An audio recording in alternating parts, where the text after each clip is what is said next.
The rain hammered against the taxi window as we pulled up to the house on Maple Ridge Drive in Vancouver. 18 years. 18 years since I'd stood on this street, since I'd kissed my daughter Emily goodbye and boarded that plane to Dubai. Back then, she was 16, bright-eyed, full of dreams about university.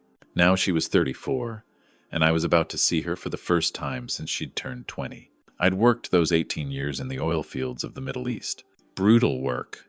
The kind that ages you faster than time should allow. 120-degree heat in the summer. Sandstorms that could strip paint off metal.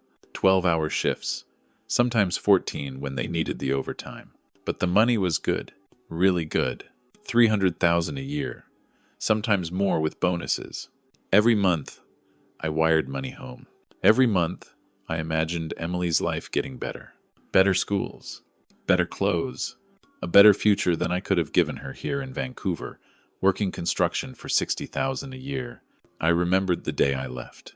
Emily had cried, begged me not to go. It was only 2 years after her mother Susan died from cancer, and she was terrified of losing me too. But I'd explained it to her, sitting at our kitchen table in our tiny rental apartment. Sweetheart, I can make 5 times the money in Dubai. 5 years, maybe 7, and we'll have enough. You can go to any university you want. We can buy a real house. You'll never have to worry about money again. She'd understood, eventually, or at least, she'd stopped arguing. The morning I left, she'd given me a bracelet she'd made herself, leather with beads that spelled out DAD. I wore it every single day for 18 years.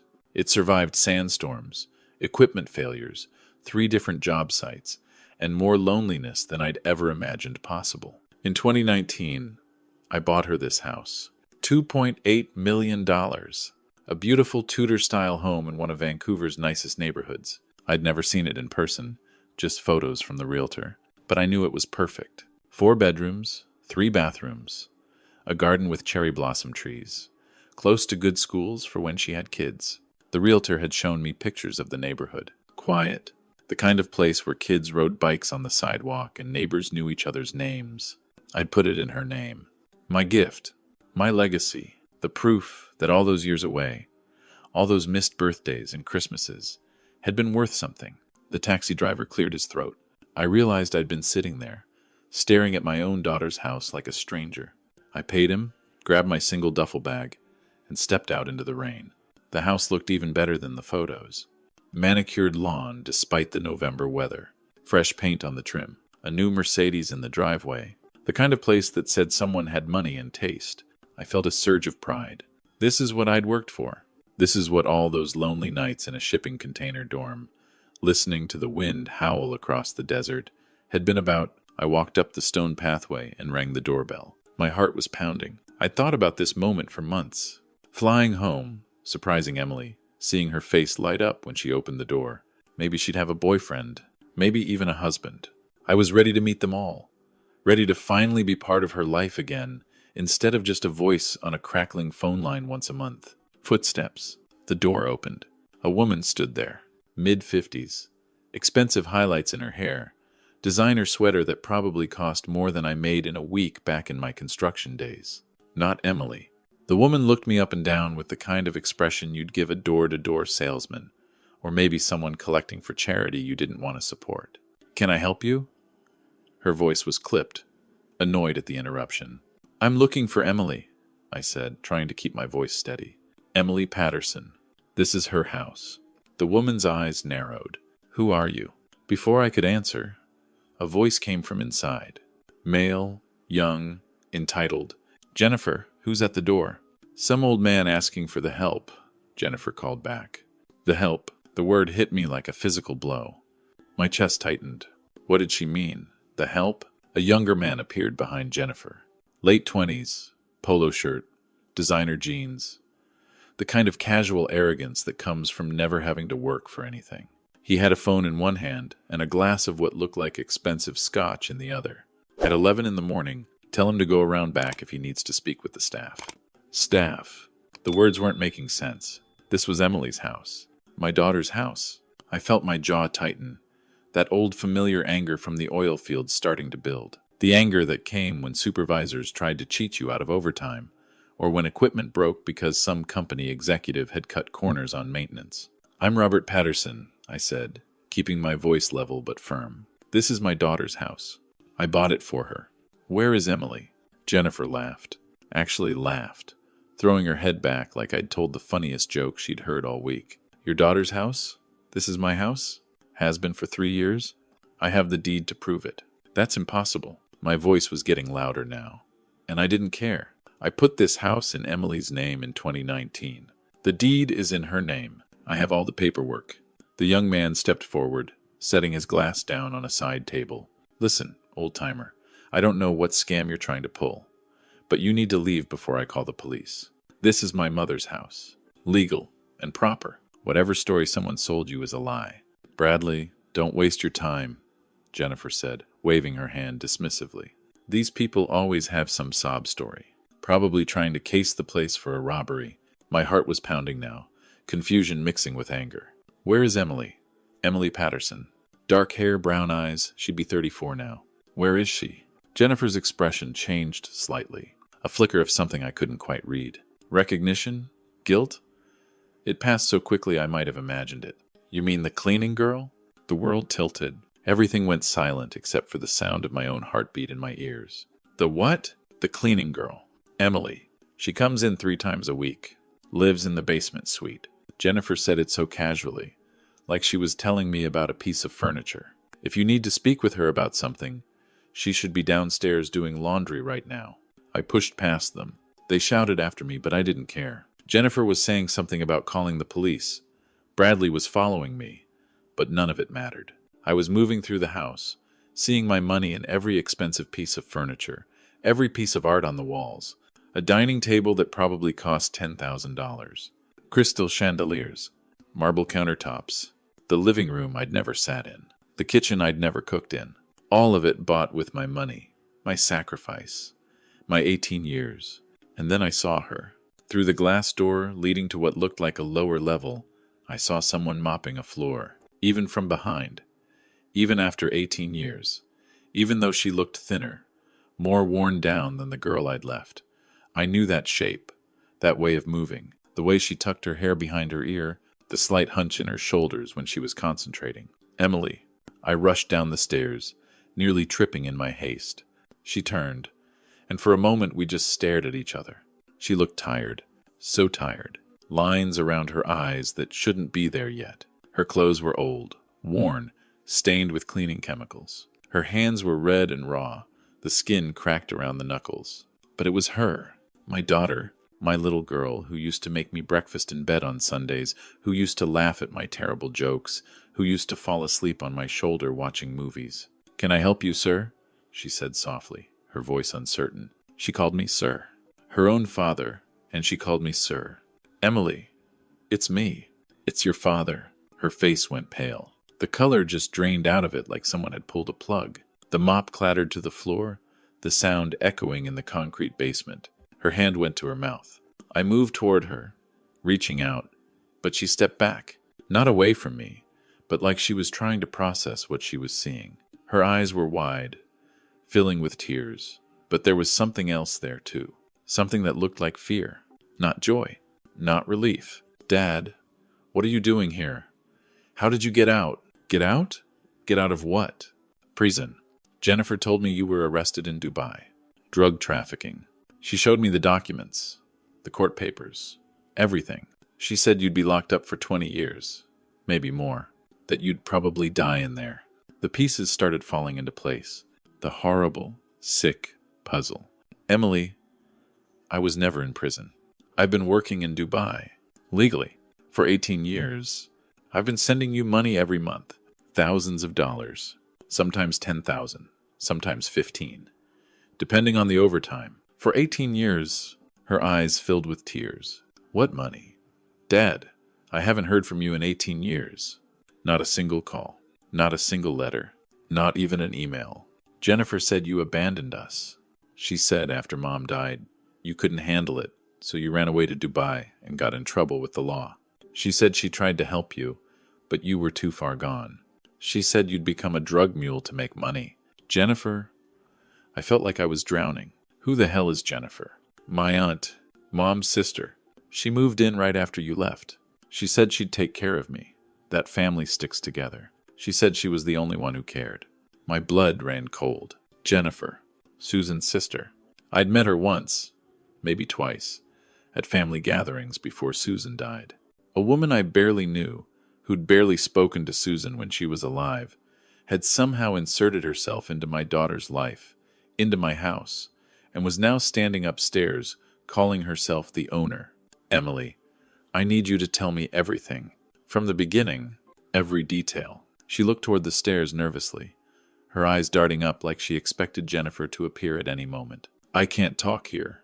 If Jennifer hears me talking to you, if she finds out I'm saying anything, I don't give a damn what Jennifer hears. This is your house, Emily. I bought it for you. With my money? Money I earned breaking my back in the desert for 18 years. No, Dad. You don't understand. Her voice was barely above a whisper now, urgent and scared. It's her house now. Legally, I signed papers. I owed money. A lot of money. If I don't do what she says, she'll kick me out. I'll have nowhere to go. What papers? What money? Emily sat down on the bottom step, and the story spilled out. After I'd left for Dubai, Jennifer had shown up within weeks.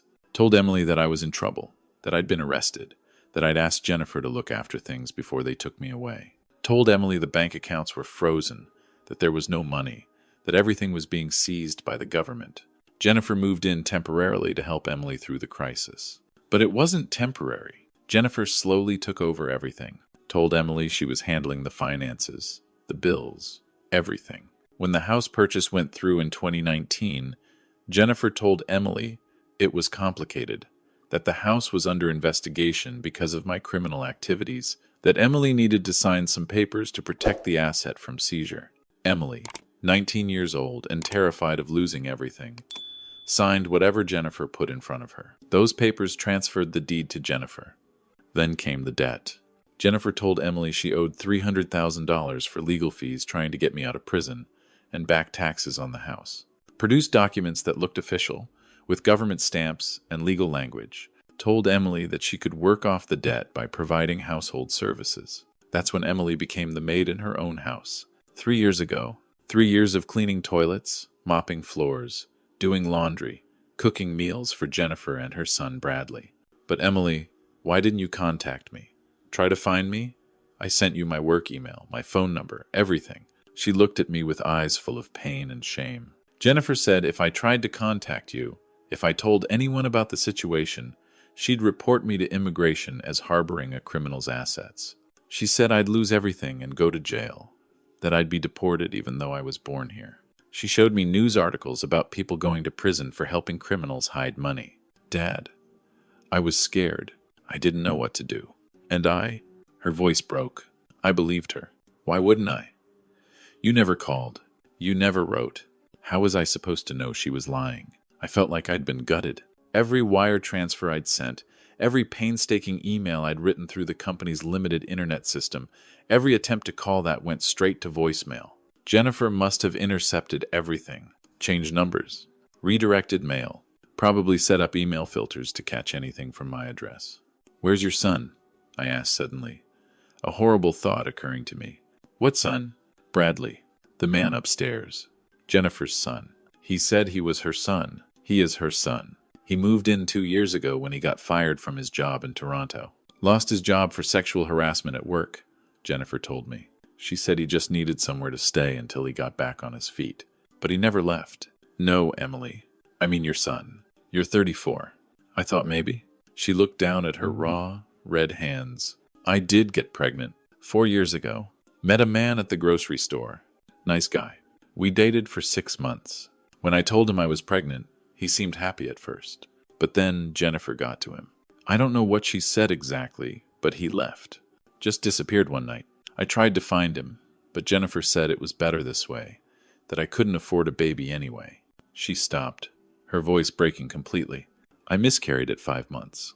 I was downstairs, cleaning, and I started bleeding. Jennifer didn't even call an ambulance, said it was too expensive. By the time I got myself to the hospital, it was too late.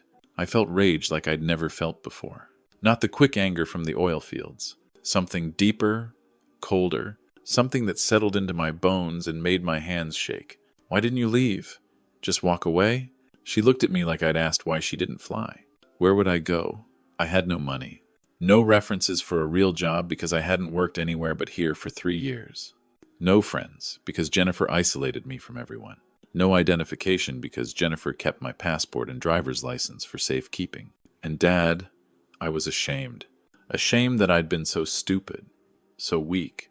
Ashamed that I'd let this happen. Ashamed that I'd believed her lies about you. How could I tell anyone? Who would believe me? This isn't your fault, Emily. Isn't it? I signed the papers. I let her take everything. I didn't fight back. I just let it happen. You were 19 years old, grieving your mother, told your father was in prison. You were a victim. You're still a victim. Don't you dare blame yourself for what that woman did. I stood up slowly. The rage was building, but I kept it locked down. I'd learned in those 18 years in the desert how to control anger, how to use it as fuel instead of letting it control me, how to plan, how to be patient, how to wait for the right moment. Emily, do you trust me? She looked at me for a long moment. I could see her trying to reconcile the father she remembered with this older, weathered man standing in front of her, trying to decide if this was real or just another trick, another lie. Then she nodded. Then I need you to do exactly as I say. Don't tell Jennifer I'm your father. Not yet. Play along with whatever she thinks is happening. Can you do that? Because I'm going to get your house back, and I'm going to make sure she pays for what she's done. But I need time, and I need her to think she's won. I need her to be comfortable, confident. If she knows I'm your father, if she knows I'm onto her, she'll destroy evidence. She'll disappear. And she'll get away with it. Emily's jaw set in a way that reminded me so much of her mother it hurt. Susan had that same look when she was determined, when she decided something needed to be done. What do you need me to do? I spent the next 20 minutes whispering instructions, making plans. Emily would stay in place, continue working as the maid, keep her eyes and ears open, look for documents, papers, anything that proved Jennifer's fraud. Take photos with her phone when she could. Most importantly, don't let Jennifer know anything had changed. Then I went back upstairs, where Jennifer and Bradley were standing in the living room, now with their phones out, probably ready to call the police. I'm sorry, I said, putting my hands up in a gesture of submission. I was confused. I think I have the wrong address. My daughter lives on Maple Ridge Road, not Maple Ridge Drive. Easy mistake for an old man. Jennifer's suspicious expression didn't ease. You need to leave. Before I called the police for trespassing, of course, I apologize for the intrusion. My mistake entirely. I caught Emily's eye as she emerged from the basement stairs, carrying her mop and bucket, head down like a proper servant. She looked down quickly, playing her role perfectly. Not a flicker of recognition. I left the house and walked 3 blocks in the rain before pulling out my phone. My hands were shaking, but not from cold, from rage, from 18 years of frustration, from seeing my daughter, my Emily, reduced to a servant in the house I'd bought her. First call was to my lawyer in Dubai, a man named Hassan who'd helped me with contracts and work permits for years. I explained the situation as quickly as I could, my words tumbling out in a rush. Robert, this is a Canadian legal matter. I can't help you directly, but I have a colleague. Samantha Kowalski practices in Vancouver, specializes in real estate fraud and elder abuse. I'll send you her information right now. And Robert, document everything, every conversation, every interaction. This woman has committed serious crimes. Second call was to the bank where I'd been wiring money for 18 years, HSBC, with branches in both Dubai and Vancouver. I needed statements. Every single transaction, every wire transfer. Dating back to 2006, the customer service representative told me it would take a few days to compile 18 years of records. I don't have a few days, I said. My daughter is being held as a servant in the house I bought her. I need those records now. Something in my voice must have gotten through to her. Let me speak with my supervisor. Can you hold? Third call was to Samantha Kowalski. Her assistant said she was in court but would call back within 2 hours. I found a cheap hotel near Chinatown and checked in. $50 a night. The room was depressing, barely bigger than the shipping container I'd lived in for years. But I'd lived in worse. I spread out everything I had on the thin bedspread. Every receipt from wire transfers I'd saved. Every email confirmation. 18 years of documentation. all neatly organized in the folders I'd kept all this time. My phone rang 90 minutes later. Patterson? This is Samantha Kowalski. Hassan filled me in on your situation. I have to tell you, this is one of the worst cases of elder abuse and property fraud I've heard in years. Elder abuse? I'm 63, not elderly. In legal terms, you qualify. But that's actually good news for us. The laws protecting vulnerable adults in BC are strong. If we can prove what your sister-in-law did, she's looking at serious criminal charges, not just civil liability.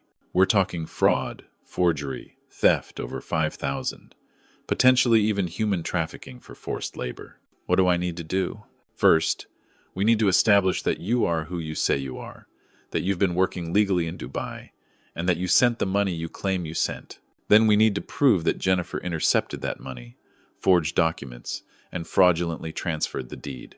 Can you prove any of this? I have 18 years of wire transfer receipts. I have my employment records from 3 different companies. I have copies of emails I sent. And I have my daughter, who can testify about the papers Jennifer made her sign, the lies she told. Everything. That's a start. But we need more. We need to prove Jennifer's intent. And we need to show the court that your daughter signed under duress or was defrauded. Do you have access to the house? My daughter does. She's living there. As the maid, I heard Samantha's sharp intake of breath. Jesus. Here's what we're going to do. She laid out the plan. It would take time. Weeks, maybe months. We needed to gather evidence. Carefully. Legally. We needed bank records showing where my wire transfers actually went. We needed the original deed documents. We needed copies of whatever Emily had signed. We needed proof that Jennifer had lied about my imprisonment. We needed to build an airtight case. The key, Samantha said, is getting access to Jennifer's records without tipping her off. If she realizes we're investigating, she'll destroy evidence. Maybe even try to force your daughter out completely. Or worse. So what do? We play the long game. Your daughter stays in place, gathers what she can without raising suspicion. You stay away from the house completely. I'll file a quiet title claim, which will freeze any attempts to sell or further encumber the property, but we'll do it through a shell company, so Jennifer doesn't immediately know it's you. Meanwhile, I'll subpoena bank records, which takes time but is ironclad. We'll also hire a private investigator to document your daughter's living conditions, the forced labor situation. How long? 2 months, maybe 3. Can you wait that long? I thought about Emily, mopping floors in her own house, living in the basement like a criminal, sleeping on a cot while Jennifer and Bradley slept in luxury bedrooms, working off a fake debt, missing her dead baby. 18 years of my sacrifice. Stolen. I've waited 18 years, I said.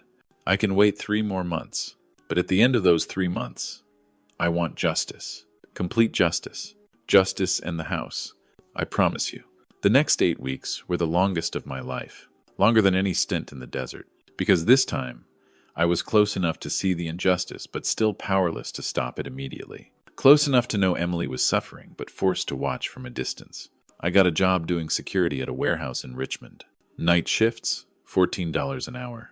It was humbling after years of making 6 figures, but I needed something to fill the hours, and I needed to stay in Vancouver. Plus, the night shift meant my days were free to work on the case.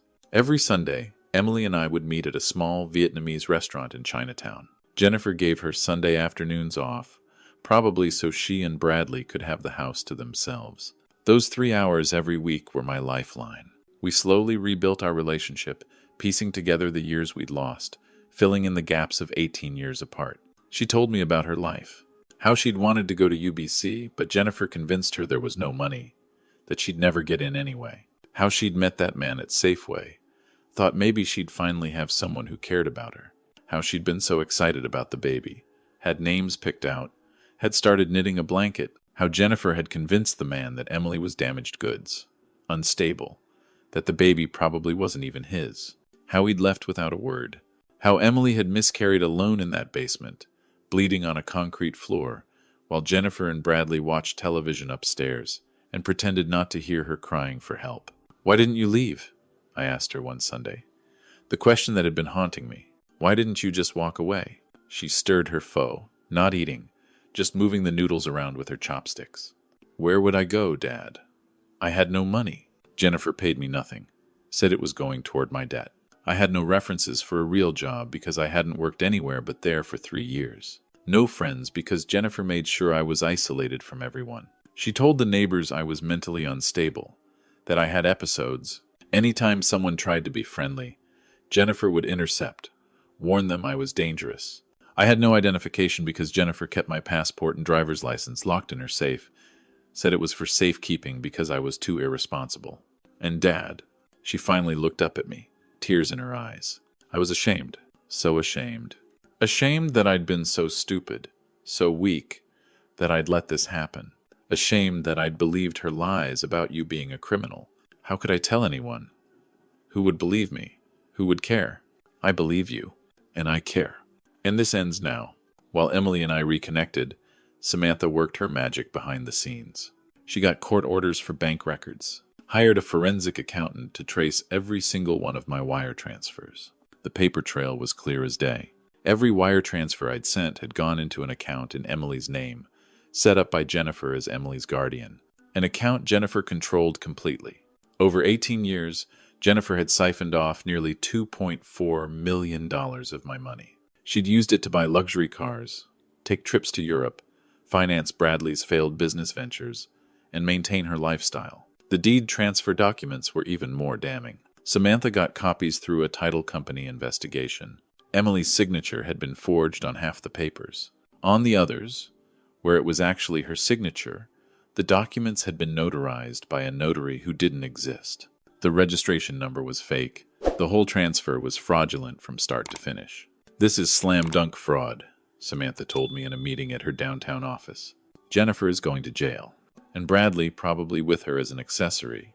This is one of the most clear-cut cases I've ever seen. But we still needed one more piece.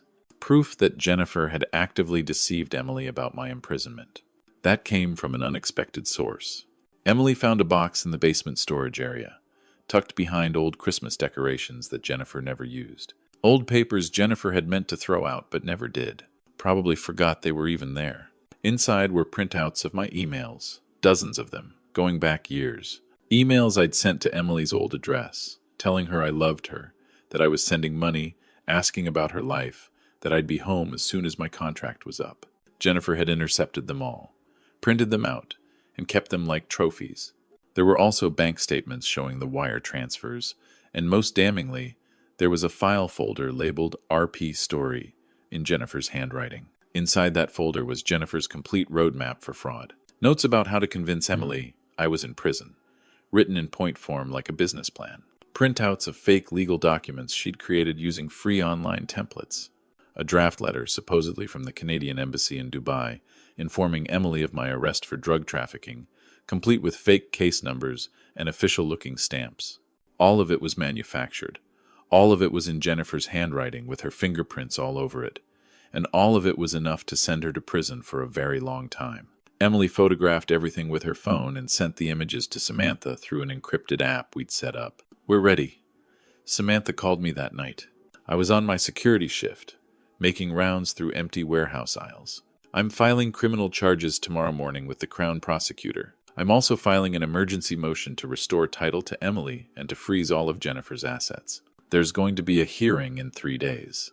I need you both there. Can you get time off work? I'll be there if I have to quit." What happens at the hearing? We present our evidence to the judge. All of it. The wire transfers, the forged documents, the intercepted emails, everything. The judge will likely issue an immediate order restoring Emily's ownership and will issue arrest warrants for Jennifer and Bradley. The criminal trial will take longer, months probably, but the house will be Emily's again in 3 days. I called Emily immediately. "It's time. Can you be ready?" "I've been ready for 18 years, Dad. Let's end this."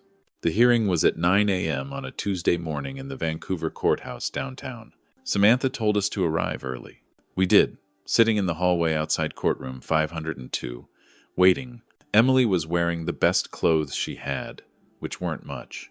A dress that was too big for her, shoes that were worn at the heels. She looked nervous, kept twisting her hands together. "What if it doesn't work?" she whispered.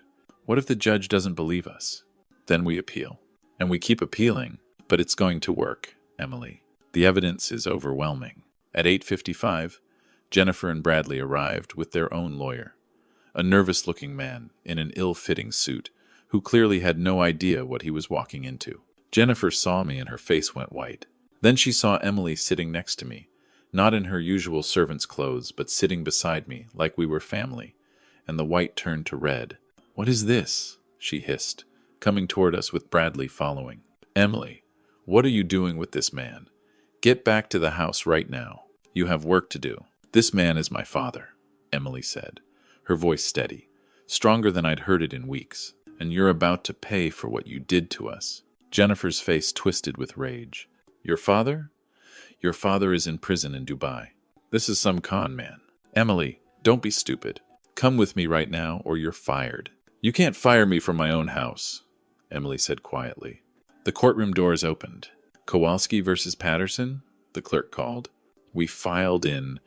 The courtroom was smaller than I expected, wood-paneled and formal. The judge, a woman in her 60s with sharp eyes behind wire-rimmed glasses and gray hair pulled back in a tight bun, looked over the file in front of her with the expression of someone who'd seen it all. "This is an emergency motion to restore property title and allegations of fraud," she said, looking up at us over her glasses. "Yes, Your Honor," Samantha stood, every inch the professional in her navy suit. "And we're also here to request immediate arrest warrants for Jennifer Patterson and Bradley Patterson for fraud, forgery, theft over $5,000, human trafficking for forced labor, and elder abuse." Jennifer's lawyer, Mr. Chen, according to his nameplate, shot to his feet. "Your Honor, these are extremely serious accusations. We haven't had time to review any evidence. We weren't informed of the specifics of these charges until—" "Chen, when were you retained?" "Yesterday afternoon, Your Honor. Patterson called me in a panic. Said someone was trying to steal her house. Then I suggest you review the evidence very quickly, because Ms. Kowalski has provided the court with over 2,000 pages of documentation. Bailiff, please provide Mr. Chen with a copy of the exhibits." What followed was 2 hours of Samantha methodically destroying every lie Jennifer had built. She presented the wire transfers, showed how every single dollar went into the account Jennifer controlled, showed the forged signatures, the fake notary, the fraudulent deed transfer. Emily testified about the coercion, about the lies, about being told I was in prison, about the fake debt, about 3 years of forced servitude. I testified about my 18 years in Dubai, about the legitimate work, about sending money home every month, about trying to contact Emily and never being able to reach her. The forensic accountant testified about following the money trail, about how Jennifer had spent my money on luxury items while my daughter lived in a basement. The private investigator Samantha had hired testified about documenting Emily's living conditions, about the concrete floor she slept on, about the single hot plate she used for cooking, about the bucket she used to wash her clothes because Jennifer wouldn't let her use the washing machine. Samantha presented the emails Jennifer had intercepted, showed the fake embassy letter, showed the RP story folder with Jennifer's handwritten notes about perpetrating the fraud. Jennifer's lawyer tried to argue that the deed transfer was legitimate, that Emily had signed willingly, that this was all a misunderstanding. But when Samantha presented the forensic handwriting analysis, showing the forged signatures and the evidence that the notary was completely fabricated, that argument collapsed like a house of cards. Bradley tried to claim he didn't know anything about it, that he just lived in the house his mother owned, that he wasn't involved in any fraud. But Samantha produced his text messages, which she'd subpoenaed through his cell phone carrier. Messages where he joked with friends about the maid and the old fool in Dubai who's paying for our lifestyle. Messages where he called Emily degrading names. Messages where he explicitly acknowledged that his mother had stolen the house and the money. By 11 a.m., the judge had heard enough. "I've seen a lot of fraud cases in my 30 years on the bench," she said, removing her glasses and setting them on the desk. "But I have never seen such calculated, systematic, cruel theft as what's been presented here today. Patterson," she looked at Jennifer, "you preyed on a grieving teenager. You stole her father's money. You forged legal documents. You held her in forced servitude for 3 years. You denied her medical care when she was miscarrying. The evidence against you is overwhelming." Jennifer opened her mouth to speak, but the judge held up her hand. "I'm issuing an immediate order restoring title of the property at 2847 Maple Ridge Drive to Emily Patterson, effective immediately. I'm also freezing all of Jennifer Patterson's assets, pending a full accounting and restitution hearing. Furthermore, I'm issuing arrest warrants for both Jennifer Patterson and Bradley Patterson. Bailiff, please take them into custody. I watched as two bailiffs moved toward Jennifer and Bradley. Jennifer's face contorted with rage, all pretense of respectability gone. This is insane. That house is mine. I took care of that ungrateful girl. Where were you? She pointed at me, spittle flying from her mouth. Gone for 18 years. I did everything. I raised her. I fed her. That money was compensation. You stole everything, I said quietly, standing up. And now you're going to prison. The bailiffs handcuffed them both. As they were led out, Jennifer was still screaming about injustice, about how ungrateful Emily was, about how I'd abandoned my family and had no right to come back. Bradley was crying now, begging his mother to shut up, saying this was all her fault. The courtroom doors closed behind them. Silence fell. The judge looked at Emily with something like compassion. Patterson, I'm truly sorry for what you've endured. No one should have to suffer what you've suffered. Your father's sacrifice should have meant a better life for you, and instead you were victimized by someone who should have protected you. I hope you can begin to heal now. Emily couldn't speak. She just nodded, tears streaming down her face. The courtroom emptied. It was just me, Emily, and Samantha. The house is yours again, Samantha said to Emily, packing up her files. You can go home today. Your real home. I've arranged for a locksmith to meet us there in an hour to change all the locks. Jennifer and Bradley's belongings will be boxed up and they can collect them after they post bail, if they can afford to. Everything else in that house, everything bought with your father's money, stays with you. Emily looked at me, tears still streaming. Dad, I don't know what to say. Then don't say anything. Just let's go home. We went to the house together, Samantha following in her car. When we pulled up, I saw the place differently now. This wasn't just a house I'd bought. This was Emily's home. This was where we'd rebuild what Jennifer had destroyed. This was where we'd make up for 18 lost years. The locksmith was already waiting, a friendly older man who Samantha had used before. He worked quickly, changing every lock in the house. Within an hour, Jennifer and Bradley's belongings were boxed up in the garage, waiting for them to claim after they posted bail, if they could afford to. Everything else in the house stayed. Emily walked through each room slowly, touching things as if she couldn't quite believe they were real, that they were hers. When she got to the master bedroom, the room where Jennifer had slept for 3 years, she stopped in the doorway. I used to imagine what this room looked like, she said softly. I'd be downstairs, cleaning, scrubbing floors, and I'd wonder what it would feel like to sleep in a real bed again. To have a room with windows, to wake up and not see concrete walls. Then try it, I said. She kicked off her worn shoes and lay down on the bed, spreading her arms wide. The afternoon sun was streaming through the windows, making the white duvet glow. And then she started to laugh. Not a bitter laugh, a real laugh, full of relief and joy and something like disbelief. The kind of laugh that comes when something that seemed impossible suddenly becomes real. I sat on the edge of the bed, this bed I'd never seen before, in this house I'd bought but never visited. I'm sorry, Emily. I'm sorry I wasn't here. I'm sorry I didn't protect you from her. She sat up and took my hand. Her hands were still rough, still red from chemicals, but they'd heal. You were protecting me, Dad. You were working so I could have a better life. Jennifer twisted that. Jennifer lied. Jennifer stole. But you never abandoned me. I know that now. I believe that now. We sat there for a long time, just holding hands, watching the dust motes dance in the afternoon sunlight, not needing to say anything else. Over the next few months, the legal process ground forward with the slow inevitability of justice. Jennifer was charged with 12 counts of fraud, 8 counts of forgery, theft over $5,000, human trafficking for forced labor, and elder abuse. Bradley got 4 counts as an accessory after the fact. Their lawyer tried to negotiate a plea deal, offering to have them plead guilty to lesser charges in exchange for reduced sentences. But the Crown prosecutor wasn't interested. The evidence was too strong, the crime too egregious, and there was public interest in making an example of this kind of family exploitation. The trial lasted 3 weeks. I testified about my 18 years in Dubai, about every wire transfer, about trying to stay connected to my daughter. Emily testified about the coercion, about the lies, about the forced labor, about losing her baby while Jennifer ignored her cries for help. The forensic accountant testified about the stolen money. Character witnesses testified about Jennifer's pattern of manipulation and exploitation, about how she'd done similar things to other family members over the years, just not on this scale. In the end, the jury took 4 hours to find them both guilty on all counts. Jennifer got 8 years in prison. Bradley got 4. They were also ordered to pay restitution of $2.4 million plus interest, though Samantha warned me we'd likely never see most of that money. Jennifer had spent it as fast as I'd sent it.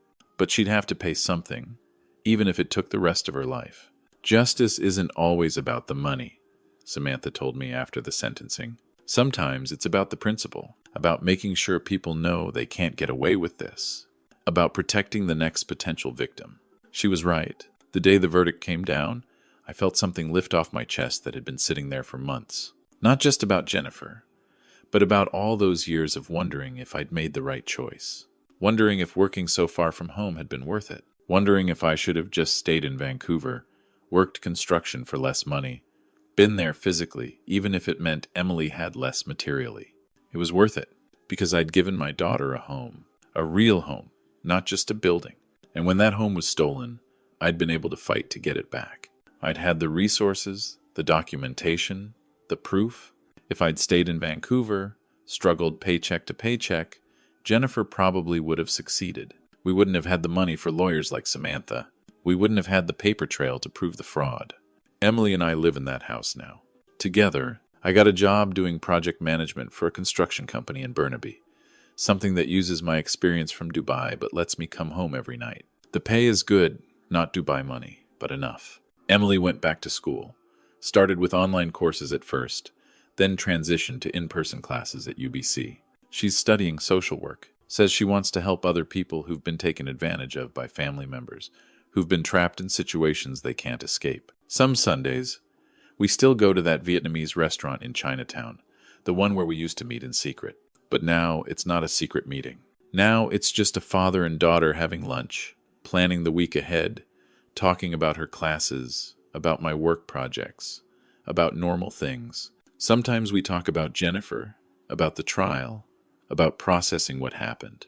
But mostly we talk about the future. The house on Maple Ridge Drive is full now, full of life, full of laughter, full of the future we were supposed to have 18 years ago.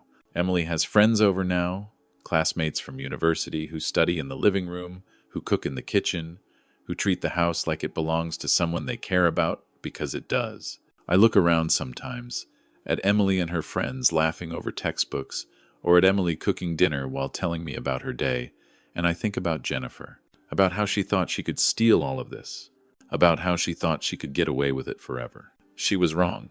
You can steal money.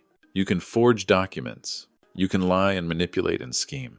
You can take advantage of someone's grief and fear and loneliness, but you can't steal family. You can't steal love, and you can't steal justice. In the end, those are the only things that really matter.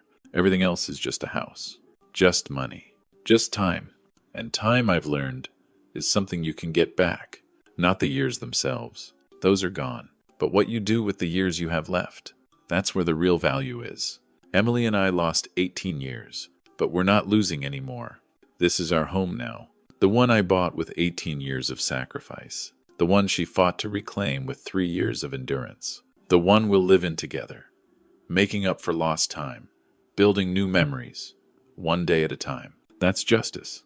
Not just the courtroom kind, though that helped. The real kind. The kind that means sleeping soundly at night, knowing that the people who tried to destroy your family are gone, and the people who matter are safe and together. I came home after 18 years abroad to find my daughter living as a servant in the house I'd bought her.